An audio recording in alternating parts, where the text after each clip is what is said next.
SCN 5 Kesabaran Maryam. Malam hari seperti biasa Maryam bergegas mengambil wudhu untuk menunaikan sholat Isya.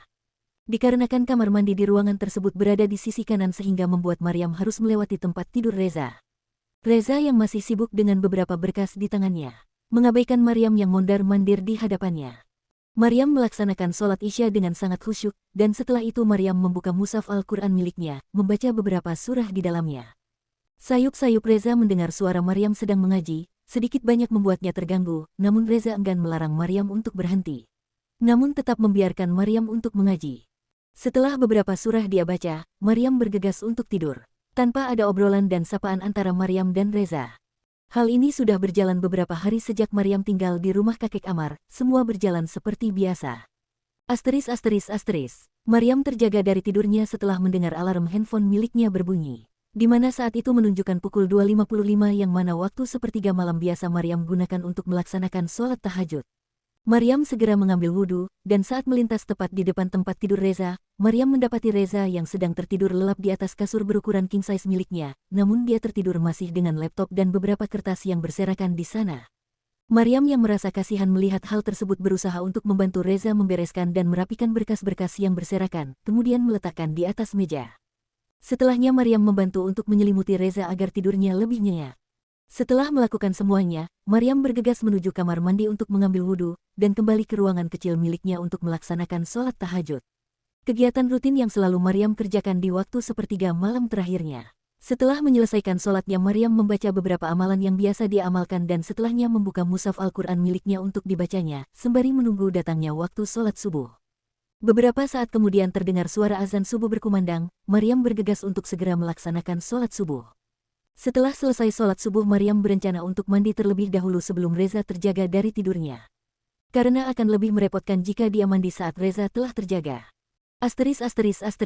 Maryam telah menyelesaikan ritualnya di pagi hari. Maryam yang merasa bosan hanya di kamar sedari dia datang, memutuskan untuk keluar dari kamar tersebut. Ceklek, Nona Maryam mau kemana pagi-pagi seperti ini, ucap seorang pelayan yang kebetulan lewat di depan kamar Reza, dan seketika membuat Maryam kaget. Oh, ini Bi, Maryam bosan di kamar terus, apa boleh Maryam membantu pekerjaan di dapur? Ucap Maryam kemudian. Namun pelayan tersebut merasa terkejut dengan permintaan majikannya. Ingin rasanya menolak namun Maryam memaksa. Meskipun merasa takut namun perlahan tersebut tetap menyetujui permintaan Maryam. Baiklah Nona Maryam, mari kita sama-sama ke dapur, ucap pelayan tersebut. Setibanya di dapur Maryam merasa sangat kaget, ternyata di sana sudah ada dua orang pelayan lain yang sedang bersiap-siap untuk memasak. Maryam merupakan gadis yang cerdas, pandai, dan suka membantu Umi Maya di dapur ketika dirinya berada di rumah, merasa tidak kaget dengan kegiatan yang harus dilakukan para wanita ketika di dapur. Mau masak apa Bi hari ini? Tanya Maryam kepada salah satu di antara mereka. Melihat ekspresi bingung dari pelayan tersebut, kembali Maryam melontarkan pertanyaan, dan langsung dijawab oleh salah seorang pelayan. Hari ini Nyonya Besar tidak menginstruksikan apapun Nona, jadi kami merasa sedikit bingung mau membuat apa. Maryam yang mengetahui hal tersebut hanya mengangguk-anggukkan kepala, tanda telah memahami. Setelahnya Maryam menanyakan apa saja makanan kesukaan kakek Amar, Nenek Fatimah dan Tuan Reza kepada para pelayan tersebut. Kemudian beberapa pelayan memberi arahan makanan apa saja yang disukai oleh penghuni rumah itu. Dan setelah mengetahuinya, seketika muncul ide dalam otak Maryam untuk membuat beberapa menu masakan. Bi Siti, boleh hari ini Maryam yang menyiapkan sarapan, ucap Maryam dengan lembut kepada salah satu pelayan di sana. Bi Siti merupakan pelayan yang paling senior dan paling lama bekerja di sana, oleh karena itu kakek Amar mempercayakannya sebagai kepala pelayan, dan bahkan sampai mengurus gaji para pelayan lain di sana. Tapi Nona, sanggah Bi Siti kemudian, kenapa Bi? Insya Allah Maryam bisa kok Bi, ucap Maryam dengan lembut berusaha meyakinkan wanita parubaya di hadapannya itu. Bukan tidak boleh Nona Maryam, hanya saja Bibi merasa takut, kalau Tuan Besar ataupun Tuan Muda tahu Nyonya di sini pasti kami semua akan dapat masalah. Bibi tenang saja ya, kalau hal itu terjadi, Maryam pastikan, Maryamlah yang akan bertanggung jawab, ucap Maryam dengan suara lembut meyakinkan semuanya, suara yang nyaring terdengar, hingga ketika orang mendengarnya akan merasa senang. Baiklah, Nona Maryam, tapi kami akan tetap berada di sini untuk membantu Nona, ucap Bi Siti kemudian, dan dijawab dengan anggukan kepala oleh Maryam. Maryam memulai aksinya dengan menyiapkan bahan-bahan yang dibutuhkan, dengan tetap dibantu oleh para pelayan lainnya. Mereka sangat menikmati kegiatan pagi itu. Memasak bersama dengan Nyonya Rumah merupakan kegiatan baru yang mereka lakukan, pasalnya setelah sepeninggalan ibunda dari Reza tidak ada lagi Nyonya Rumah yang masuk ke dalam dapur. memasak dengan saling bercerita dan bertanya banyak hal. Maryam merasa sangat bahagia saat itu. Maryam menyiapkan segala sesuatunya dengan sangat detail dan sangat teliti, termasuk kandungan gizi dari masakan yang dia buat. Hal ini berkaitan dengan kesehatan Nenek Halimah tentunya. Setelah berkutat kurang lebih selama 1,5 jam, akhirnya seluruh masakan telah siap untuk dihidangkan. Asteris. Dari arah lain kakek Amar yang merasa ada suara riuh dari arah dapur, mencoba mencari tahu apa yang sebenarnya terjadi. Mendapati kakek Amar yang berdiri tegap di depan pintu dapur, membuat pelayan yang ada di sana merasa sangat takut, tidak terkecuali Bi Siti, yang hanya menundukkan pandangan. "Siti, jelaskan ada apa ini," ucap kakek Amar tegas. Anu tuan," jawab Bi Siti dengan gagap. Melihat situasi para pelayan yang ketakutan, Maryam mencoba menenangkan. Seketika Maryam melangkah maju mendekat ke arah diaman kakek Amar berdiri. Maryam berdiri tepat di samping kakek Amar dan menjelaskan semuanya. "Kakek, sebelumnya Maryam minta maaf, mereka tidak salah kek." Maryam yang memaksa mereka untuk mengizinkan Maryam memasak di sini, karena Maryam merasa sangat bosan kalau harus di kamar, ucap Maryam dengan sopan kepada kakek Amar, dan seketika kakek Amar memahami keinginan cucu menantunya tersebut. "Baiklah, jika memang begitu," ucap kakek Amar kemudian. Maryam tersenyum lega mendengar jawaban kakek Amar. Begitu juga dengan para pelayan yang merasa senang, mengetahui mereka tidak jadi dimarahi oleh kakek Amar. "Maryam," ucap kakek Amar. "Iya kek," jawab Maryam kemudian. "Jika sudah selesai dengan menu yang kamu buat, kakek rasa sebaiknya kamu segera kembali ke kamarmu, untuk melayani kebutuhan suamimu," ucap kakek Amar dengan lembut. "Baik kek," jawab Maryam dengan anggukan kepala. Tanpa disadari oleh beberapa orang yang sedang berada di dapur, ternyata sedari tadi telah ada seseorang yang melihat dan memperhatikan Maryam. Oleh pasang mata dari kejauhan, siapa lagi jika bukan Reza, yang telah sedari tadi berdiri tepat di samping pintu lift. Melihat Maryam yang akan kembali ke kamar, Reza pun bergegas untuk segera kembali ke kamar. Ceklek, dengan langkah gontai Maryam masuk ke dalam kamarnya. Maryam berencana menyiapkan keperluan Reza untuk ke kantor pagi itu. Setelah berjalan beberapa langkah, terdengar suara bariton. "Apa kau merasa sudah sangat hebat, siap dirimu dengan lancang melakukan apa yang kamu inginkan?" ucap Reza. "Maksud tuan apa?" Maryam yang tidak memahami maksud ucapan Reza pun bertanya. "Apakah kau sudah menjadi nyonya besar di sini, sehingga dengan beraninya kau membantah peraturan kakek?" timpal Reza kemudian. Maryam yang menyadari arah pembicaraan Reza, dan segera menjawab. "Apa maksud Tuan Reza dengan saya menggunakan dapur? Maafkan saya jika memang menurut Tuan saya telah lancang, saya hanya merasa bosan," jawab Maryam dengan tenang.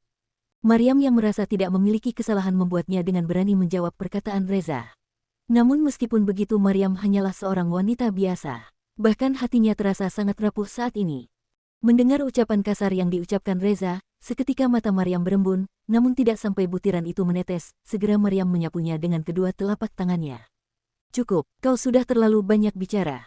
Siapkan air mandi dan baju-bajuku sekarang juga," ucap Reza dengan sarkas kepada Maryam. "Baik," ucap Maryam sambil berlalu dari pandangan Reza. Setelahnya Maryam menyiapkan air mandi untuk Reza, menyiapkan handuk dan perlengkapan mandi lainnya. Maryam juga menyiapkan setelah jas yang akan dikenakan Reza untuk ke kantor, menyiapkan dasi dan juga sepatu yang akan digunakan. Di dalam walk-on closet Maryam tidak sedikit pun merasa bingung dengan begitu banyaknya baju-baju milik Reza. Maryam memang bukan gadis biasa, sehingga jika hanya untuk memilih pakaian untuk ke kantor saja, itu bukan perkara sulit baginya. Maryam mencari perpaduan yang cocok untuk dikenakan Reza, dengan cepat satu setel jas dan kemeja dia pilih.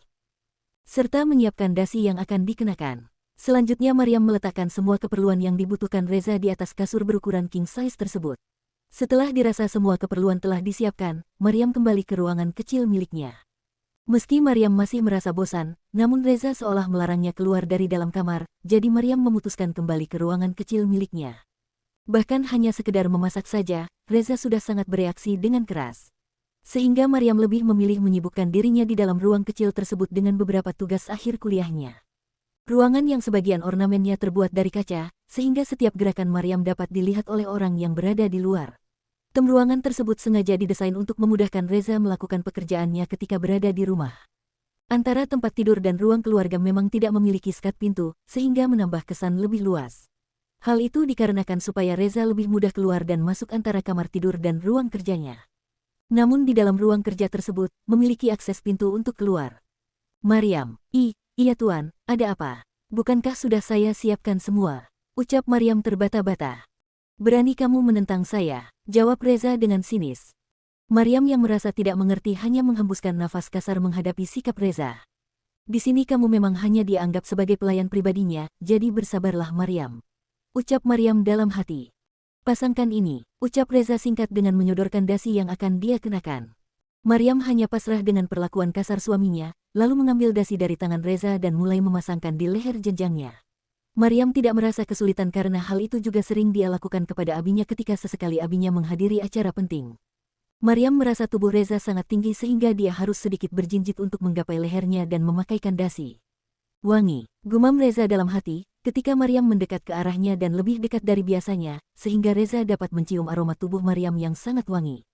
Sudah siap tuan, ucap Maryam kemudian. Maryam sedikit dibuat kaget ketika mendongakkan kepala, mendapati Reza yang berdiri mematung dengan mata terpejam, seolah dia sedang berpikir dan kemudian mengendus sesuatu dari hidungnya. Maryam yang merasa mungkin saja Reza terganggu dengan aroma tubuhnya, karena tadi berada di dapur untuk memasak, seketika Maryam menyadari dan mundur satu langkah. Reza segera membuka kedua bola matanya, karena merasa wangi dari tubuh Maryam semakin menjauh. Asteris. Setelahnya Reza melihat penampilannya melalui pantulan cermin besar di kamar, merasa pakaian yang dikenakannya memiliki perpaduan yang sangat sempurna. Seketika berucap, lumayan juga selernya, ucapan yang hanya keluar dari dalam hatinya.